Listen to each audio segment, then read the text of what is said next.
Vivian from. Hi, Vivian.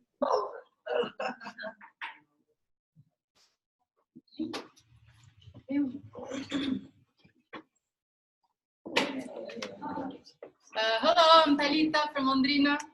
Hi, Talita. Hi, I'm Luciana from Rio. Have been living in São Paulo for 6 months.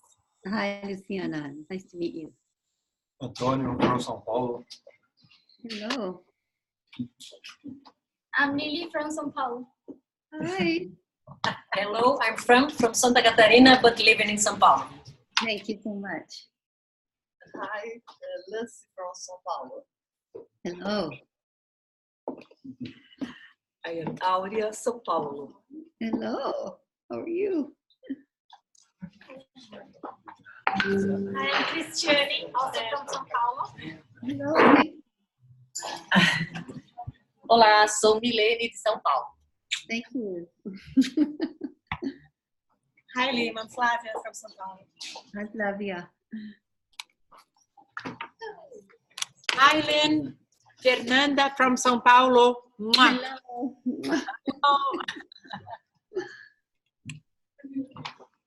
Hi, Lynne. Paty from São Paulo. Hi, Patsy. Hi, Lynne. Alan. Hello. Hi, Alan. How are you? Hi, Carolina from Colombia. Hi, Carolina.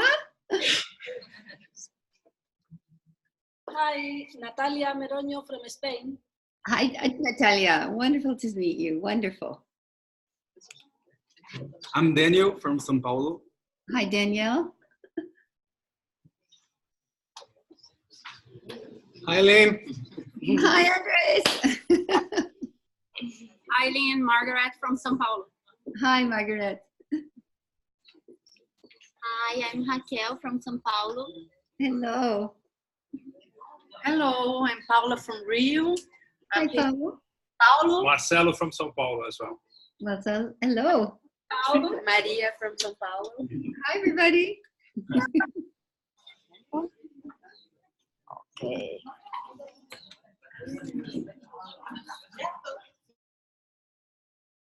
Yeah, okay.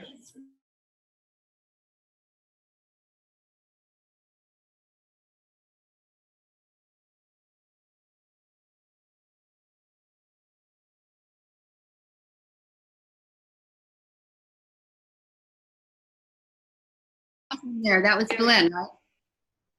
That was a little frozen. Okay. Is that everybody? I think so. Okay, well, good. Well, thank you so much for including me. First of all, thank you for doing that. That makes such a difference to me. Because I know now you're looking at a screen, and in your introductions, you were looking right at me in the camera. So I really got a chance to connect with you. So I so appreciate that. I do a lot of things on Zoom, and it makes such a difference to actually meet you the way we just did. So thank you. Also, thank you for letting me speak in English. I apologize. I don't speak Spanish. I don't speak Portuguese. I wish I did, but that doesn't make it happen. So how many of you are struggling to understand what I'm saying? There's a group over there. There's a group over here, but I'll be translating for them at the same time, so don't worry. Okay, okay. Well, thank you so much for letting me speak in English. I understand that you've had a wonderful beginning of your conference, a good few hours with Charles Eisenstein, the brilliant, wise, loving Charles Eisenstein. I understand you have done some 5 rhythms dancing. I understand you have reconnected or are reconnecting with your dreams or the capacity to dream. And I understand that we're at work right now in the conference to heal our dreams, to heal dreams that we may have let go of because they didn't seem possible, or even letting go of the capacity, the ability to dream, because the world is so discouraging right now.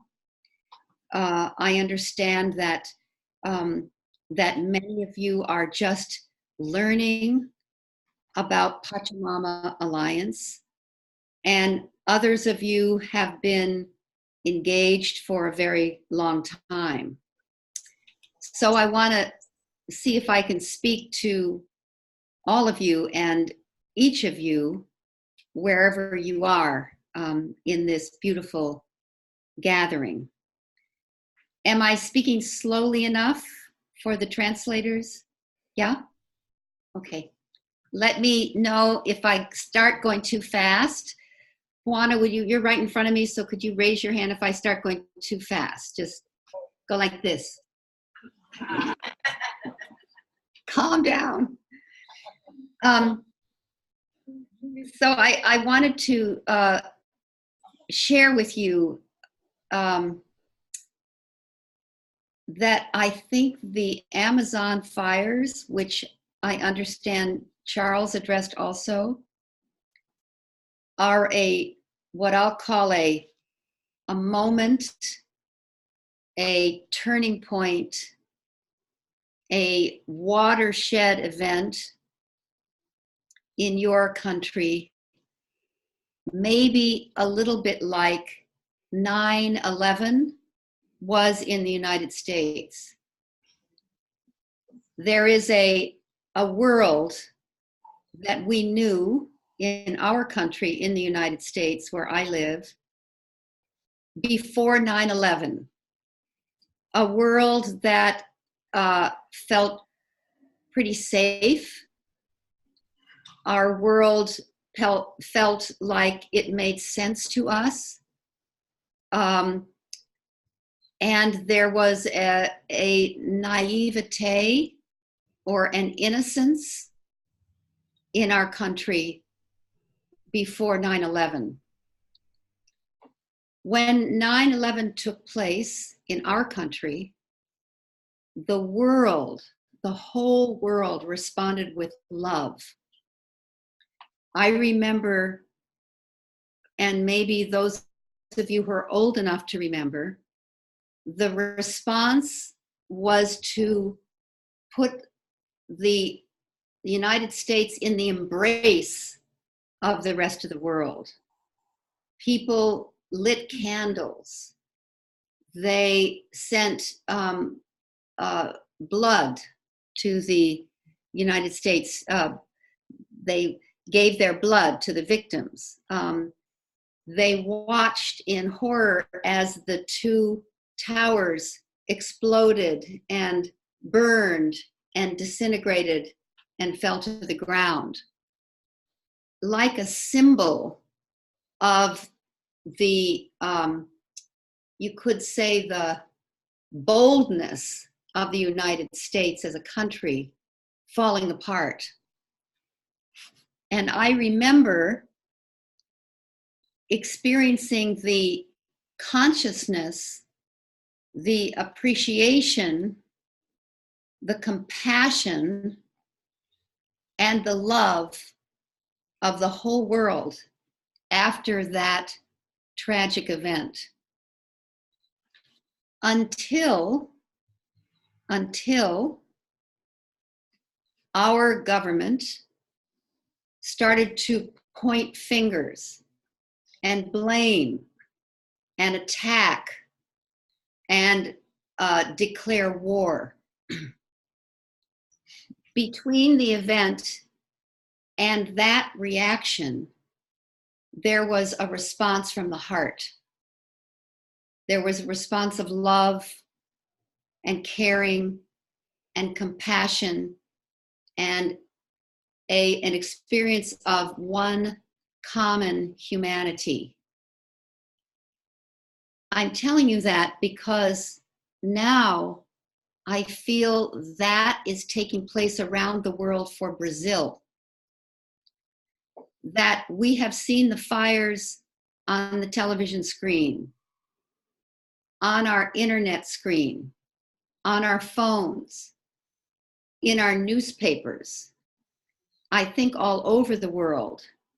The extent of the fires, the horror of the fires, and people, I think, are now holding Brazil, your country, in our hearts in a way that we did not before.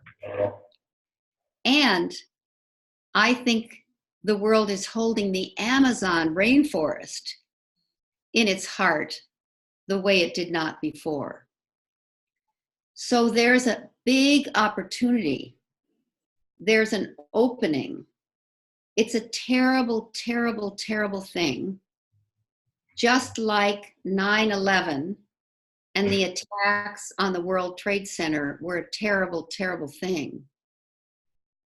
But also, something has been awakened, like the world was awakened to the love the world had for the United States as a beacon of freedom after 9/11, and before we reacted in a way that was violent and angry and finger pointing and accusatory and belligerent.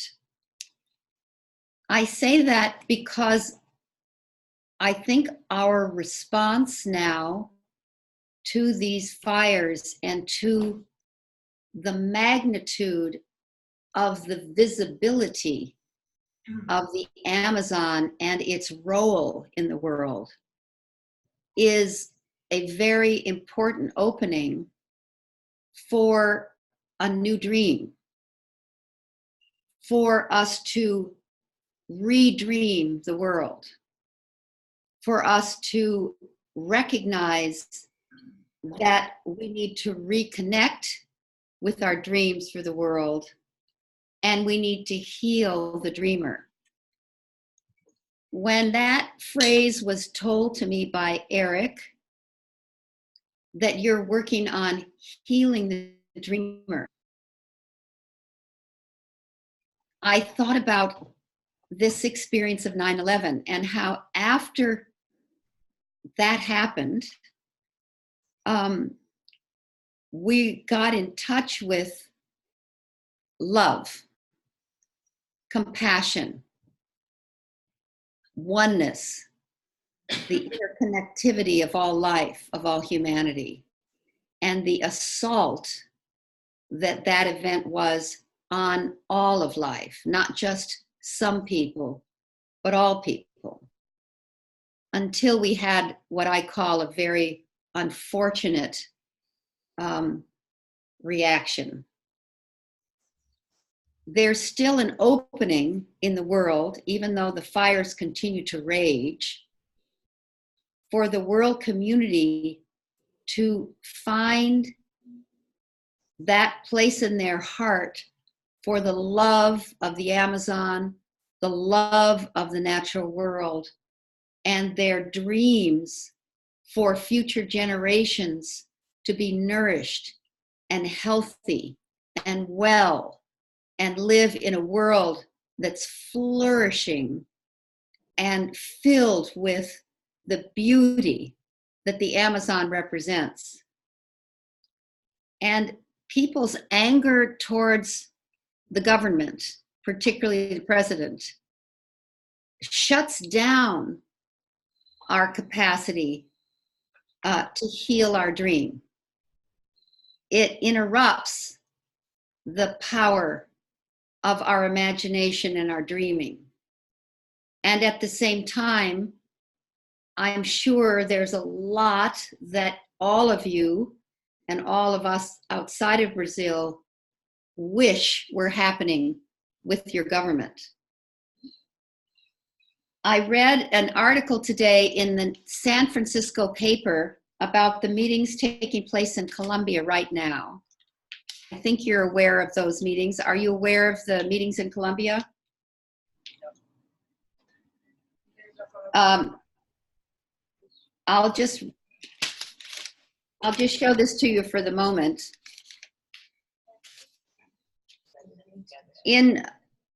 Leaders of many South American nations that share the Amazon gathered yesterday in Colombia to boost the protection of the world's largest rainforest. It was a one-day summit in Leticia, a town on the Amazon River where the borders of Colombia, Peru, and Brazil meet.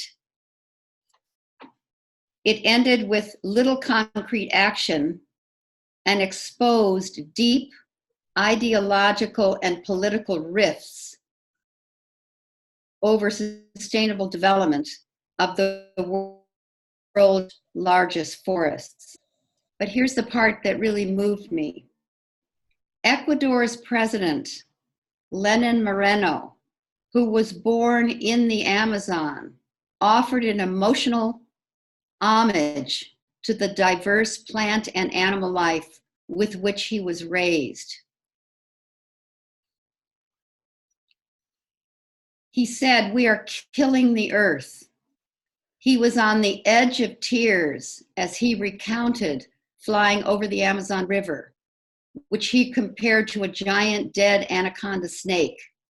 He said, "All of us are responsible for the health and well-being of the Amazon."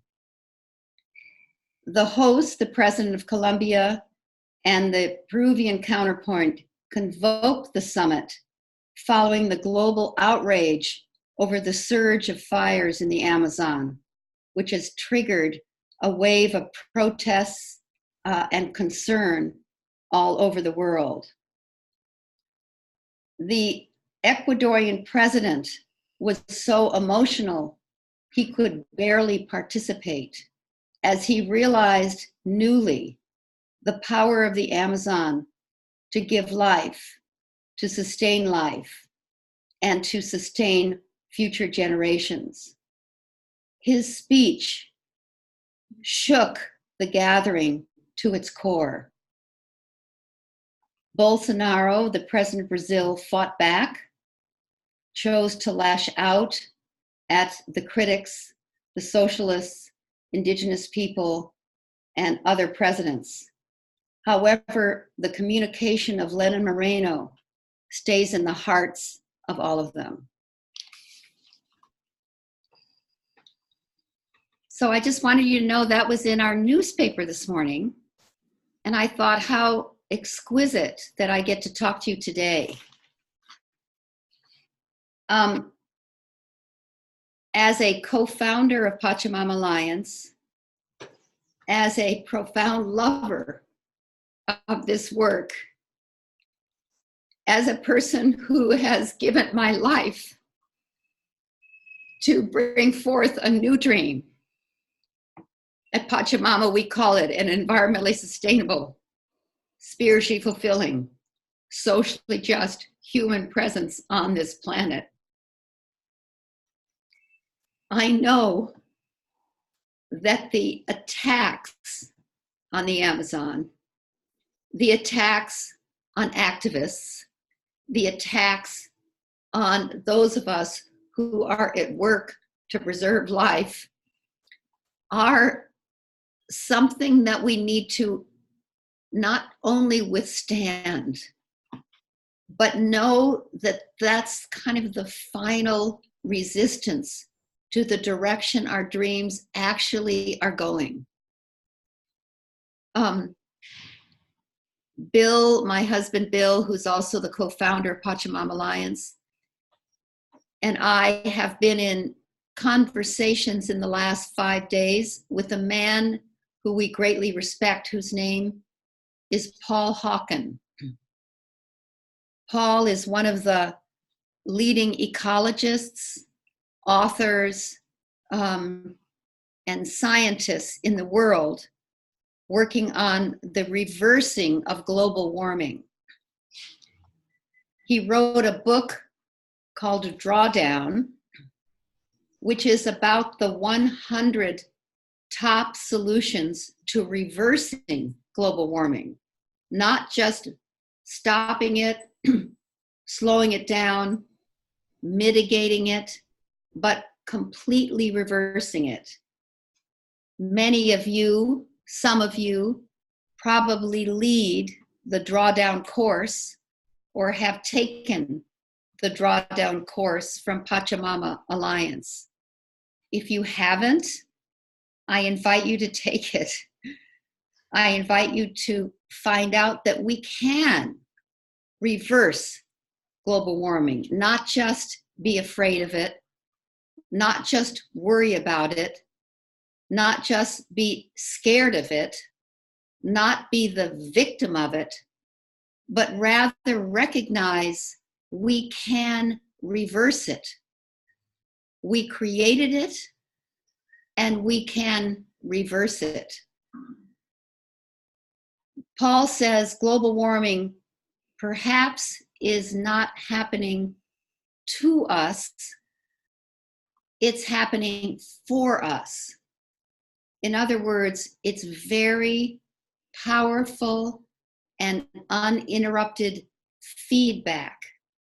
It's happening for us, demanding that we take an evolutionary leap in what it means to be human, and understanding our rightful role in the community of life. I see the Amazon fires as feedback, horrendous,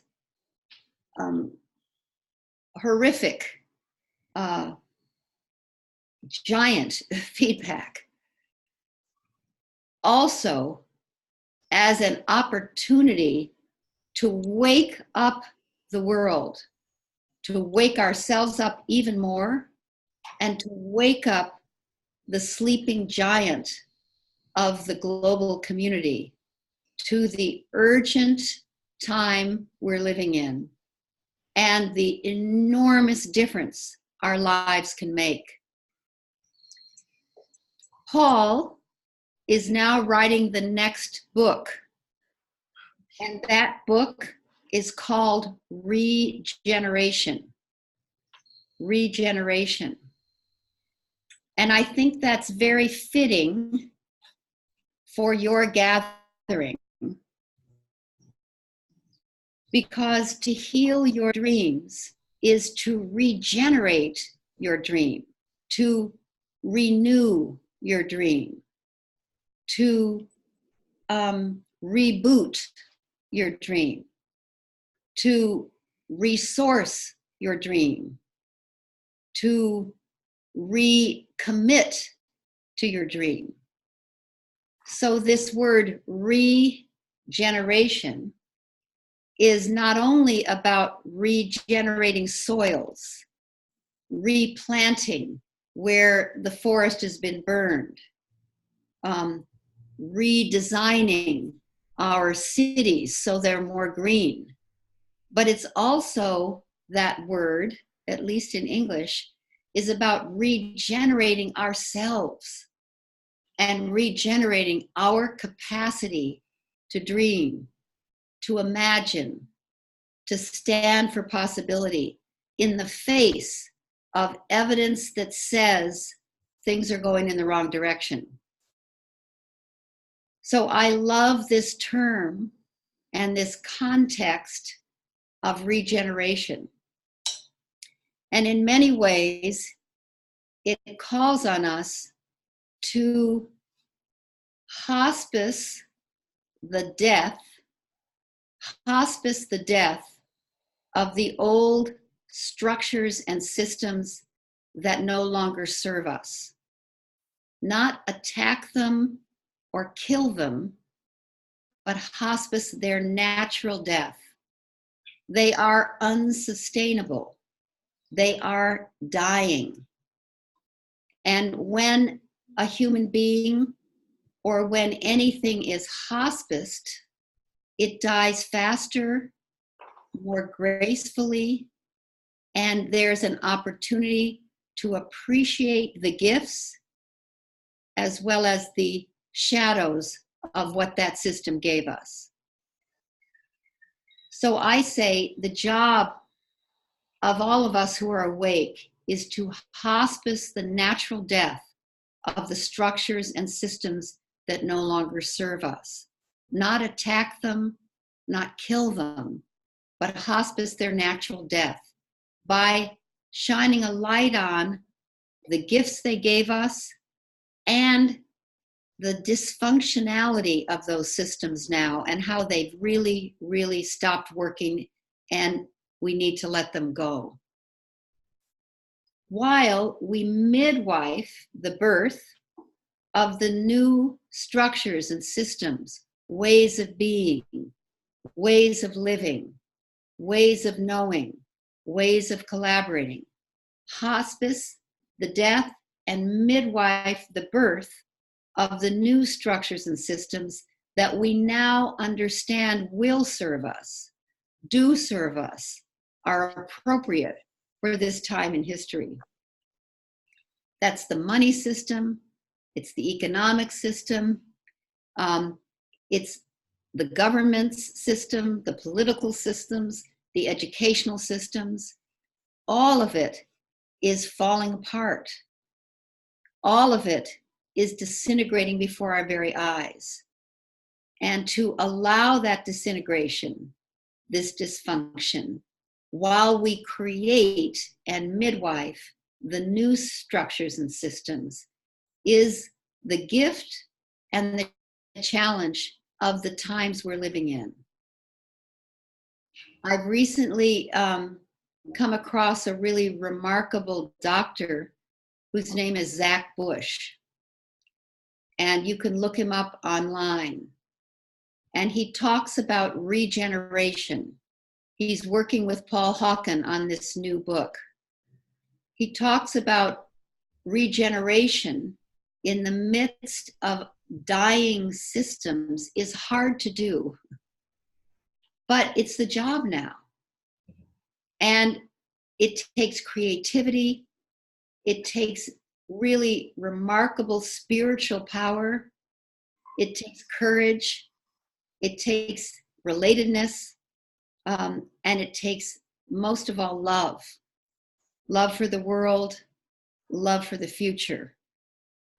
So I invite you to know that you were born, you're on this planet, you're here at this really critical juncture. You're here at a time when our lives, the choices we make, the decisions we make, impact the future of life for 1,000 years. And that ennobles you and me. It gives us the opportunity, as we say in the Pachamama programs, to live the most meaningful life any generation of humankind has ever lived. And to recognize that we are a source. We can regenerate life, our own and life on this planet. And we can regenerate what it means to be human.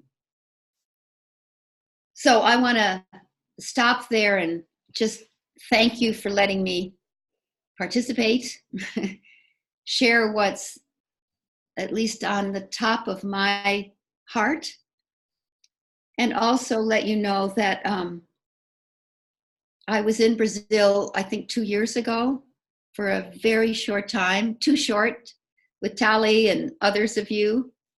And I got a little taste of the magnificence of your culture and your country, how vast it is, how multicultural it is, how beautiful it is, how passionate it is, how extraordinary it is. A little tiny taste, and I want more. And now, as I said, you're on the front page of our newspapers in the United States, also in Europe, also in Asia, also in Africa, also in Australia, and it won't be forever. So there's an opportunity now for the love and respect and compassion for Brazil to not ignite, to ignite, let's see, a different kind of fire, the fire in the belly of humanity to regenerate ourselves so that we live consistent with the future we want for all children of all species, for all time. So I'll stop here and let you know that I just contributed, one more thing, to the GoFundMe site, $250 to help pay for your conference. Because Juana, who I love and who loves me, wrote to me and said that the costs were not covered. And I said, that's no pass. We got to make sure everybody make sure that this conference happens. So if you haven't contributed to the GoFundMe site, I just have to say, I love fundraising. I love asking people for money.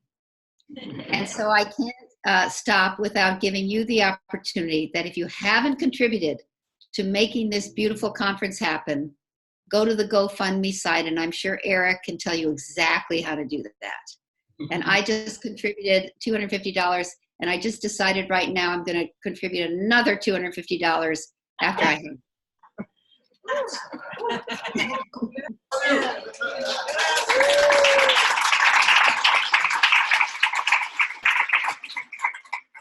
You have a couple more minutes, right, then to take responses. Yes, I do.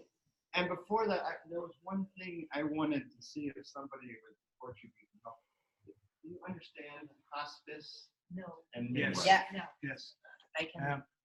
Cuidados paliativos. Quer dizer, quando alguém está morrendo, você toma cuidado, um bom cuidado da pessoa enquanto ela está morrendo. Não tem a palavra em Mas português. tem uma expressão que no Gaia Education usam, que é ser enfermeiro do mundo que está morrendo e parteiro do mundo que está nascendo. Cuidado paliativo também é uma linha de medicina. Cuidado paliativo. A tradução é essa. Obrigado. I just, because that's such an important symbolism for me. Yeah. So I just really want to make sure. Eric, let me just, I hope, Eric, just one second. I hope that the translation included that hospicing and midwifing come from love, not fear. Not fear of death or fear of birth, but love. That's the distinction that they carry. And that's the distinction that's needed in the world today. I think I see people responding to that and really feeling connected with that. So thank you. Okay, thanks. So, again, has a question, a comment, something. We have a couple more minutes with Lynne.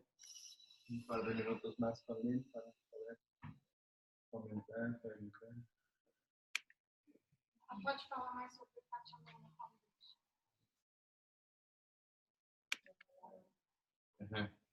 Can she talk more about Pachamama Foundation? Well, she wants to know more about Pachamama Foundation. However, Não, Pajama Alliance. okay, Pachamama Alliance. Okay. I can give a little talk to them a little bit later, a little bit more about Pachamama Alliance, but I do think something about its birth might be good because dreams have so much to do with it. So I'm, don't have to tell the whole story, but just I know that you're very connected with dreams. Okay, well, wow. Yeah, well, there's many origin stories for Pachamama Alliance. Today, if you never heard of Pachamama Alliance until today will be your origin story. By that I mean the beginning of your path with Pachamama Alliance. And I hope that today is the beginning of your path with Pachamama Alliance, those of you who are new to that, this work. But many years ago, in 1994, I was not aware of the Amazon very much. I was not thinking about environmental sustainability. I was deeply engaged in the work of something called the Hunger Project.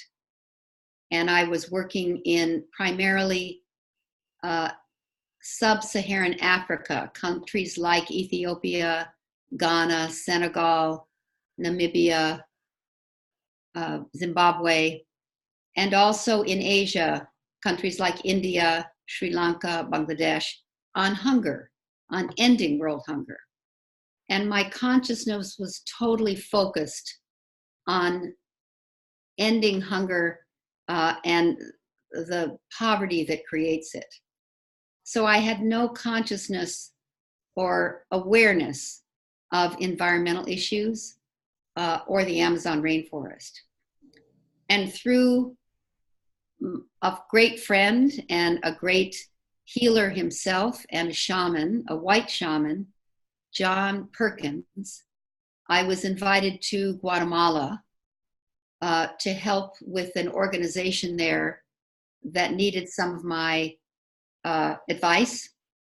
And during that trip, there was the opportunity to attend a shamanic ceremony in the area around Totonicapan in Guatemala. The ceremony took place in the mountains around a large fire. There were 12 people. It was midnight, and the shaman was a Mayan man, and he did not use any medicine. It was a starry night, and we were told to lie down with our feet towards the fire like a wagon wheel, like a big circle, and we were told to journey. I didn't know what that meant, but it was midnight and it was dark and we were outdoors. And so I thought, well, I'll just go to sleep. But I didn't sleep. The shaman's chanting and his drumming was so mesmerizing, so hypnotic, so life-altering that I went into an altered state. And I felt my body, my human body, transform, and my right arm turned into a wing, my left arm turned into a giant wing. I felt something grow on my face like a beak, and I began to fly. And I flew up above this campfire. I looked down and I saw myself and all my colleagues around the fire laying there with their eyes closed. Yet somehow I had left my body and I had become a huge bird. And as I began to fly slowly into the night sky, it began to be dawn. And I looked down and I was flying over a vast, vast, vast, unending forest of green, breathtakingly beautiful, incredibly thick and glorious and gorgeous. And as I was flying over this beautiful forest, disembodied faces of men with orange geometric face paint on their faces and beautiful yellow, red, and black feather crowns on their heads. Those faces started to float up through the canopy from the forest floor to me, the bird, and began to call to me in a strange language that I didn't understand. And then they would disappear back into the forest, and then I would keep flying, and they would appear again, and then disappear, and appear again, and disappear. And they were calling to the bird. And this went on for, I don't know, time wasn't part of that picture. It just went on for what was a long, long, long experience. And then I heard a loud drum beat, bang, bang, bang, bang, bang. And I opened my eyes and I sat up. I realized I was a human being, not a bird. And it was, the fire had gone all the way down to embers. So it'd been quite a long time. And then the shaman, whose name was Roberto Pose, through my friend John Perkins, who spoke some Mayan and was fluent in Spanish, he asked us to share our visions. And every person in the circle became some sort of an animal. And I shared the experience of becoming a bird and being called by these faces with face paint and feathers. And at the end of the ceremony, the shaman completed the ritual, dismissed everyone but my friend John and I. And he told us that we were being communicated to and by a people somewhere in the world that were calling for contact, and we needed to go to them. And I didn't understand that or even believe it.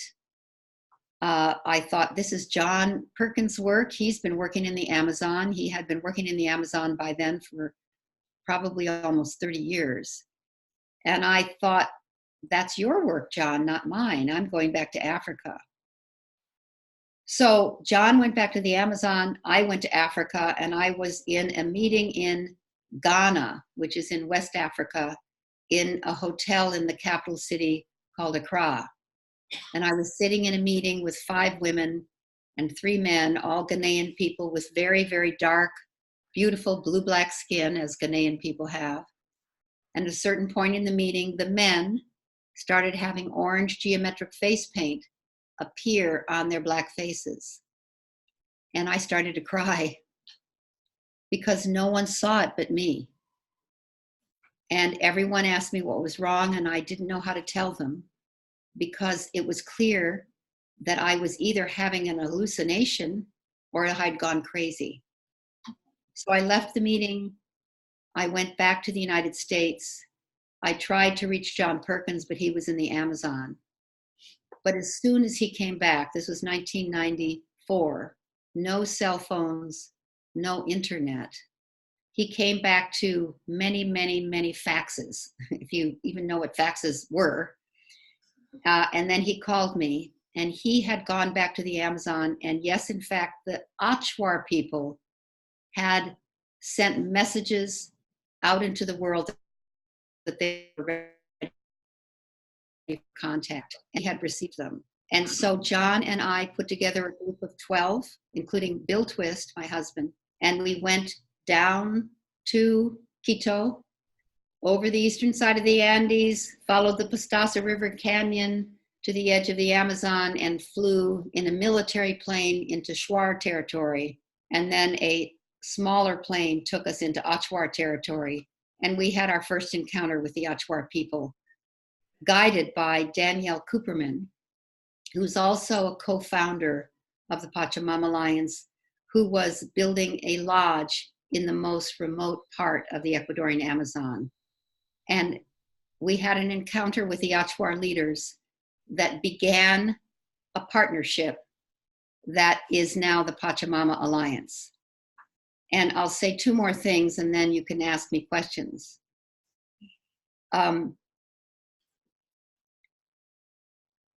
They said in the very beginning of our contact with them, if you're coming to help us, don't waste your time. If you're coming because you know your liberation is bound with us, then let's work together. They also said the most important work you can do, besides supporting us in protecting these forests, is to go home and change the dream of the modern world. It's the dream of the modern world that's driving the destruction of these forests.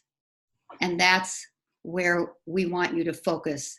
Not all of your attention, because we need your support, but we'd like you to focus a lot of your love and commitment on changing the dream of the modern world.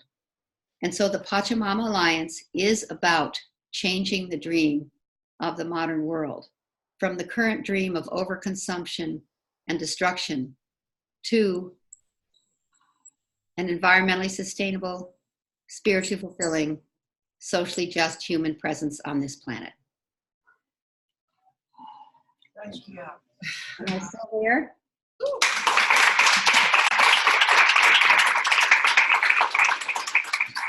And Thank you for that question. I, That was a long one, long answer, sorry.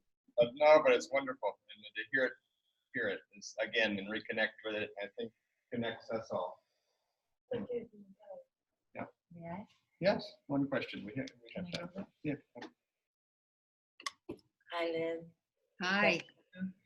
I'm Vanessa. Hi, Vanessa.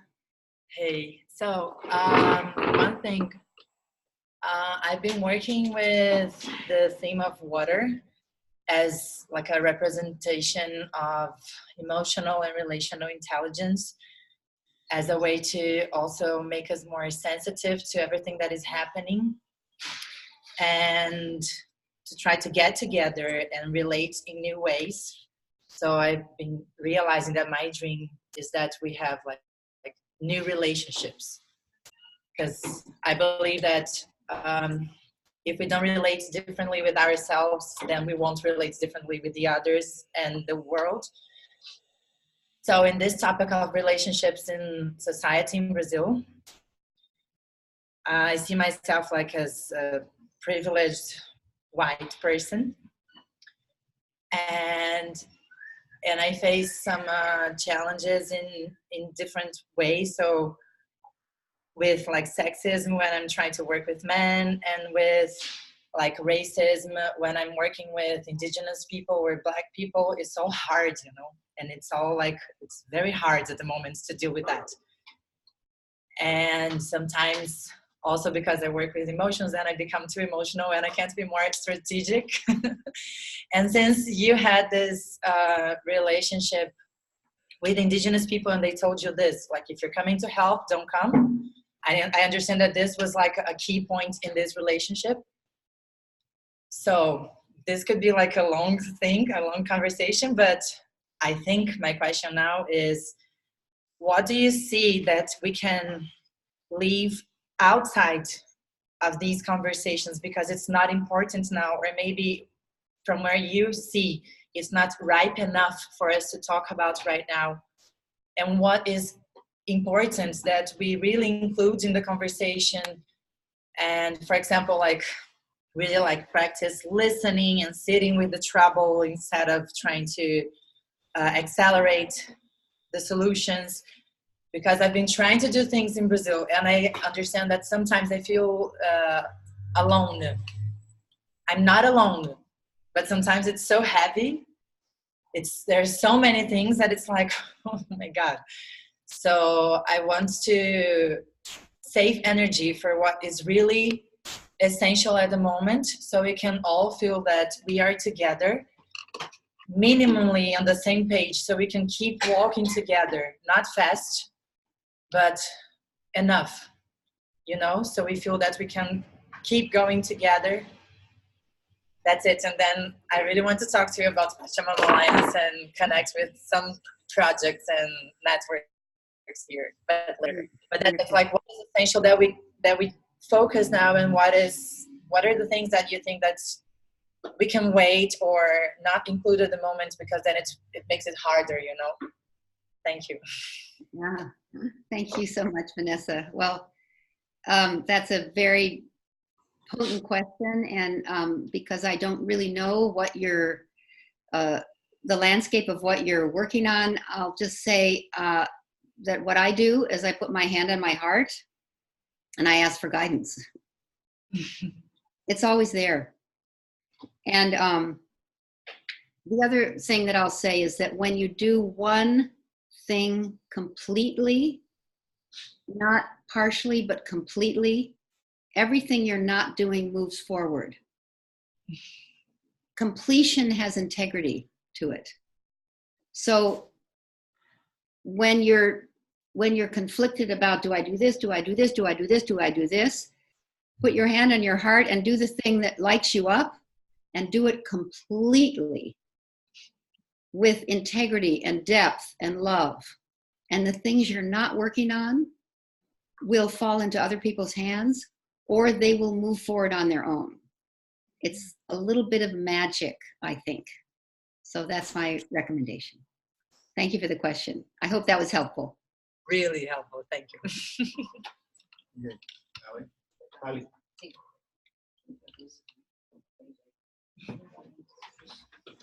Lynne,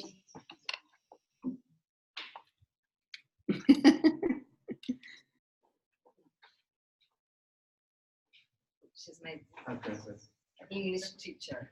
So she asked me for talking in English, but I prefer talking in Portuguese. So it's Okay. nice translating. Honrando a tua caminhada. Honoring your past.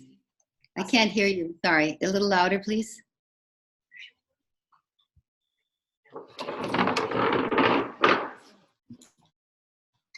Honrando a tua caminhada. Honoring your path, As organizações que nasceram dentro de você. the organizations that were born inside you, from within you, The organization's what? that were born within you. Yes. Uh-huh. Qual é a relação? Como a gente conecta? What's the relationship? How do we connect? O despertar do sonhador, The awakening of the dreamer, mudar o jogo changing the game, e a alma do dinheiro. and the soul of money, E a nossa relação com o dinheiro. and our relationship with money. Uh-huh. Okay. Thank you, Tali. Good question. um,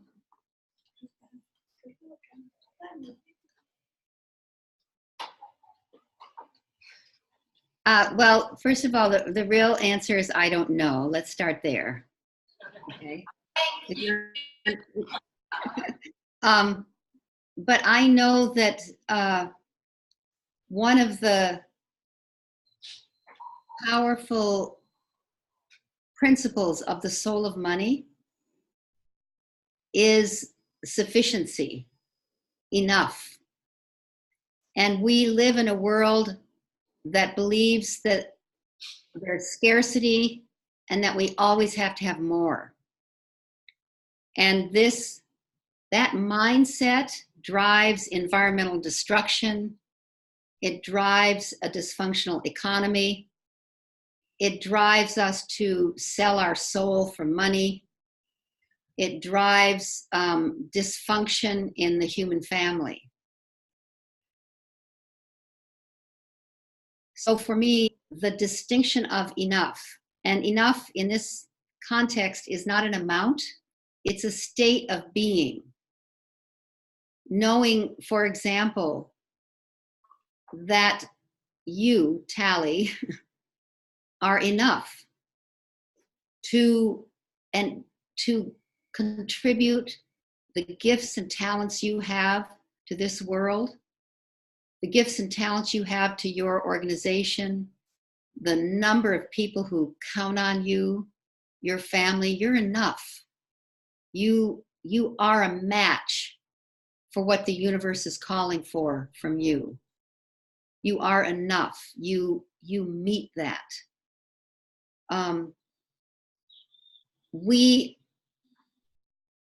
We, I think, need and crave this experience of knowing that we are enough, that there is enough, we are enough, and that not like enough is an amount, but an experience of total and complete acceptance, who we are and who we are not. And that experience gives us a kind of power and effectiveness to walk in this world and really make a difference. So for me, the Soul of Money Institute, the Pachamama Alliance, the work to change the dream of the modern world and preserve the Amazon rainforest, all of it for me is that it's one, it's whole. It's different facets of the same diamond. You know, when you see a diamond, it has different faces. So it's all related to me. It comes out of the same cloth, out of the same source. That when we're in touch with who we are, everything is possible. We're enough exactly the way we are, and our life is a contribution, and we have the opportunity to make a difference. So the real answer is, I don't know, but that's my comment.